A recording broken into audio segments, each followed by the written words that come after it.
യേശുവിനുള്ള ഒരു കത്ത്. ഫിലിപ്പിയർക്കുള്ള ലേഖനം 4-ാം അധ്യായം 6-ാം വാക്യത്തിൽ ഇങ്ങനെ പറയുന്നു: ഒന്നിനെക്കുറിച്ചും ആകുലരാകേണ്ട, പ്രാർത്ഥനയിലൂടെയും അപേക്ഷയിലൂടെയും കൃതജ്ഞതാ സ്തോത്രങ്ങളിലൂടെ നിങ്ങൾ യാചനകൾ ദൈവസന്നിധിയിൽ അർപ്പിക്കുവിൻ. ഈശോയിൽ പ്രിയപ്പെട്ടവരെ, ക്രിസ്തുമസിലേക്കുള്ള നമ്മുടെ ആത്മീയ യാത്രയിൽ ഇന്നത്തെ നമ്മുടെ പ്രവൃത്തി യേശുവിനുള്ള ഒരു കത്ത് എഴുതുക എന്നതാണ്. ചെറുപ്പത്തിൽ നാം എല്ലാവരും ആഗ്രഹങ്ങൾ എഴുതുക പതിവായിരുന്നു. ഇന്ന് യേശുവിനോട് എന്ന രീതിയിൽ ഹൃദയത്തിന്റെ വാതിൽ തുറന്ന് കുറച്ച് വരികൾ മാത്രം എഴുതുകയാണ് ചെയ്യേണ്ടത്. ദൈവത്തോട് സംസാരിക്കാൻ വലിയ പ്രാർത്ഥനകളൊന്നും വേണ്ട. ഈശോ കേൾക്കുന്നത് നമ്മുടെ ഹൃദയത്തിന്റെ ശബ്ദമാണ്. കത്തെഴുതുമ്പോൾ നമ്മുടെ മനസ്സിലെ ചിന്തകൾ വ്യക്തമായി വരുന്നു. ഭയങ്ങളും ആശങ്കകളും പേപ്പറിലായാൽ ഹൃദയം ലളിതമാകുന്നു. യേശുവോട് ബന്ധം കൂടുതൽ അടുത്തതാകുന്നു. കത്തിലൂടെ എനിക്കെല്ലാം അറിയാം, ഞാൻ നിന്നോടൊപ്പം തന്നെ എന്ന് യേശു നമ്മോട് പറയുന്നു. നമുക്കൊരു പേപ്പറും പേനയും എടുത്ത് യേശുവിനുള്ള ഒരു കത്തെഴുതാം.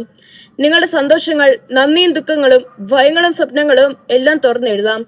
രണ്ടാമതായി, കത്തിനൊടുവിൽ യേശുവെ, എനിക്ക് വേണ്ടതെല്ലാം നിന്റെ കയ്യിൽ ഏൽപ്പിക്കുന്നു എന്ന് എഴുതി ചേർക്കാം. മൂന്നാമതായി, കത്ത് പുൽക്കൂട്ടിൽ സമർപ്പിക്കാനായി നിങ്ങൾക്ക് പ്രിയപ്പെട്ട ഒരു സ്ഥലത്ത് സൂക്ഷിക്കുക. യേശുവിന് ഒരു കത്ത് എഴുതുന്നത് സാധാരണമാണെന്ന് തോന്നാം, പക്ഷേ അത് നമ്മുടെ ഹൃദയത്തെ ക്രിസ്തുവിലേക്ക് തിരിക്കുന്ന വളരെ ശക്തമായ ഒരു പ്രാർത്ഥനയാണ്. യേശു നമ്മോട് പറയുന്നു: ആകുലപ്പെടരുത്, എല്ലാം എന്നോട് പറയൂ, ഞാൻ കേൾക്കുന്നു. നമുക്ക് പ്രാർത്ഥിക്കാം: യേശുവെ, ഇന്ന് ഞാൻ എന്റെ ഹൃദയം മുഴുവൻ തുറന്ന് അങ്ങേക്ക് എഴുതുന്ന ഓരോ വാക്കിലും എന്നെ പുതുക്കണമേ. എന്റെ ആശങ്കകൾ മാറ്റി സമാധാനത്തിന്റെ ആത്മാവിനെ നിറക്കണമേ.